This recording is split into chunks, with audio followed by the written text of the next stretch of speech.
अब तक आपने सुना कि कावेरी जी अपनी तीनों बेटियों ईशा, मोहिनी और सुहाना की शादी 3 घर जमाई लड़कों के साथ करवा देती है। उन्हें लगता है कि ये लड़के शायद घर का कामकाज संभालेंगे, लेकिन उनके तीनों घर जमाई बहुत आलसी थे। वो नौकरी भी नहीं करते थे और बाहर का काम भी नहीं। कावेरी जी ने अपनी बेटियों से कहा कि वो प्रेगनेंसी का बहाना बनाकर अपने पतियों को सबक सिखाए। अब सुनिए आगे। मम्मी, आपने जैसा कहा था हमने वैसा ही किया, लेकिन देखिए ना, विवेक का हाल तो वैसा का वैसा ही है। घर में ना सुबह का नाश्ता बनता है और ना खाना। नौकरी पर जाने की बात करूं तो खाने को दौड़ते हैं मुझे। हाँ मम्मी, मैंने भी सुमित को कितनी बार कहा कि अगर नौकरी नहीं करनी तो कोई छोटी सी दुकान ही खोल लो, घर का खर्चा कैसे चलेगा। देखो दोपहर के 12 बजने आए और जनाब अभी तक सो रहे हैं। हाँ मम्मी, ईशा और सुहाना ठीक कहती हैं। अविनाश का भी यही हाल है। जब मैंने अपनी प्रेगनेंसी के बारे में कहा तो मुझसे कहने लगा, अरे दूसरी लड़कियां तो 9 महीने तक नौकरी करती है, बस डिलीवरी के टाइम छुट्टी लेती है। मोहिनी, तुम भी नौकरी करो। अब मुझे कहाँ नौकरी मिलेगी। मम्मी बताओ अब मैं क्या करूँ। हे भगवान, क्या सोचकर घर जमाई दामाद लाई थी मैं कि मेरी बेटियां मेरे पास रहेंगी और खुश रहेंगी, लेकिन इन आलसी दामादों ने तो हमारी जिंदगी को भी प्रॉब्लम में डाल दिया है। मैं तो कहती हूँ मम्मी, हम लोग वापस अपनी जॉब पर जाना शुरू कर देते हैं। बता देते हैं इन लोगों को कि हमने प्रेगनेंसी का बहाना किया है। नहीं नहीं बेटा, ऐसी गलती भी मत करना। अगर तुमने ऐसा किया तो इन तीनों की आदत और खराब हो जाएगी। अरे आज नहीं तो कल कभी तो तुम प्रेग्नेंट होगी, तब वापस यही प्रॉब्लम आएगी। तब क्या करोगी तुम तीनों। हाँ मम्मी, आपकी बात तो बिल्कुल सही है। इन लोगों को तो सुधारना ही पड़ेगा। लेकिन कैसे? अपने बच्चों के आने की खबर सुनकर भी इन लोगों पर कोई असर नहीं हो रहा। पैसे कमाने के लिए घर से बाहर निकलना ही नहीं चाहते ये तीनों। अब मेरे दिमाग में एक प्लान आया है। तुम तीनों चिंता मत करो, उन तीनों को बुलाओ, फिर मैं बात करती हूँ। थोड़ी देर बाद कावेरी जी अपने तीनों दामादों को सामने बुलाकर अपनी बात कहना शुरू करती हैं।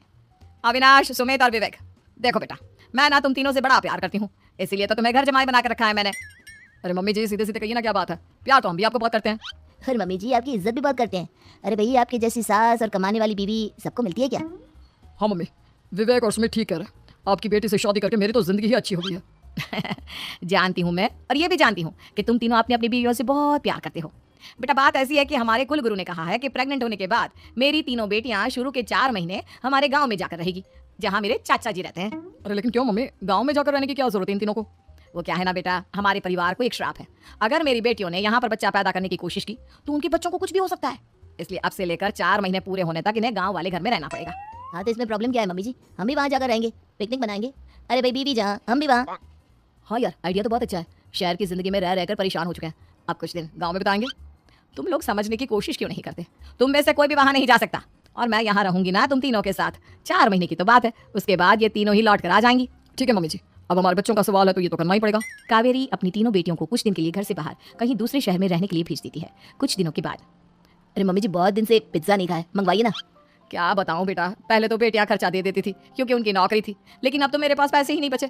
थोड़े बहुत पैसे हैं जो बच्चों की डिलीवरी में काम आएंगे। लेकिन मम्मी जी, आपकी बेटियों को वापस आने में तो अभी बहुत वक्त बाकी है। वही सोच सोच कर परेशान हो रही हूँ। सोच रही हूँ कल से दूध भी बंद करवा देती हूँ। अब दूध वाले को देने के लिए पैसे भी तो नहीं है ना। अरे नहीं नहीं मम्मी जी, अगर दूध भी बंद करवा दोगी तो मुझे चाय कहाँ से मिलेगी, और चाय के बिना मैं तो मर ही जाऊंगा। क्या करूँ बेटा, इसके अलावा हमारे पास कोई ऑप्शन नहीं है। मेरे पास पैसे ही नहीं बचे। इस तरह कावेरी जी धीरे धीरे अपने तीनों दामादों को पैसे देना बंद कर देती हैं और घर में खाने पीने की चीजें लाना भी बंद कर देती है। अब वो तीनों बुरी तरह से परेशान होने लगे थे और इसलिए एक दिन तीनों प्लान करके घर से बाहर निकलते हैं। और बाजार में जाने के बाद, यार अच्छा खाना खाए हुए कितने दिन हो गए, पता नहीं कब अच्छा खाना मिलेगा। हमारी बीवियों के जाने के बाद तो हमारी हालत भिखारियों जैसी हो गई है यार। कुछ भी हो, मुझे तो आज पिज्जा खाना ही खाना है। जेब में 1 रुपया नहीं और पिज्जा खाएगा, कहाँ से आएंगे पैसे। अरे देख, वहाँ सामने बोर्ड पर क्या लिखा हुआ है, कंप्यूटर पर काम करने के लिए एक आदमी की आवश्यकता है। भाई मैं तो जा रहा हूँ, काम करूंगा और शाम तक पैसे लाकर आराम से पिज्जा खाऊंगा। जा जा, तुझे कोई काम नहीं देने वाला, हम तो घर जा रहे हैं। चल भाई सुमित। सुमित और अविनाश वहां से चले जाते हैं और विवेक उस कंप्यूटर शॉप पर सारा दिन काम करके 5000 रुपए कमाकर घर लौट कर आता है और अपने खाने के लिए अच्छी अच्छी चीजें भी लेकर आता है। ये देखकर विवेक और सुमित के दिल में भी कुछ पैसे कमाने की इच्छा जाती है। अरे सुबह सुबह कहाँ चल दिए तुम। मम्मी जी, एक बहुत अच्छी जगह मिली है, कंप्यूटर पर काम करने के 5000 मिले थे कल मुझे। अगर रोज काम करूंगा तो पूरे 40,000 की तनख्वाह। अरे वाह, ये तो बहुत अच्छी बात है दामाद जी, आपको जाना ही चाहिए। सुमित और अविनाश विवेक को इस तरह तरक्की करते देखकर परेशान हो जाते हैं और वो दोनों भी काम की तलाश में निकल पड़ते हैं। धीरे धीरे उन दोनों को भी काम मिल जाता है।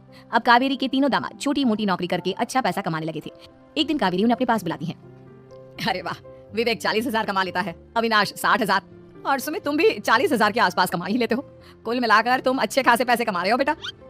हाँ मम्मी जी, बहुत मजा आता है जब महीने के एंड में मोटी रकम हाथ में आती है। पूछिए मत मम्मी जी, घर में रहकर रोटी बना बनाकर ऑटो जैसा महसूस होने लगा था मुझे तो। हाँ बेटा, तुम तीनों की बात तो बिल्कुल ठीक है। और जानते हो, अब तुम तीनों की पत्नियां भी वापस लौट कर आने वाली है। लेकिन मम्मी जी, अभी तो उन्हें गए सिर्फ 2 महीने हुए हैं, आपने तो कहा था वो 4 महीने के बाद लौट कर आएंगी। ऐसा कुछ नहीं है बेटा, मैं सिर्फ तुम तीनों को सबक सिखाना चाहती थी कि आदमी घर में बैठकर बीवी की कमाई खाता हुआ अच्छा नहीं लगता। इस दुनिया में हर इंसान को मेहनत करनी चाहिए, काम करना चाहिए, चाहे वो औरत हो या आदमी, ताकि अपने परिवार को संभाल सके। कावेरी की बात सुनकर उन तीनों को अपनी गलती का एहसास होता है और कावेरी उन्हें सच बता देती है कि ईशा, सुहाना और मोहिनी शहर में ही कहीं दूसरी जगह रह रहे थे। शाम के वक्त उन तीनों की पत्नियां लौट कर आ जाती है और कावेरी जी का परिवार एक खुशहाल परिवार की तरह रहने लगता है।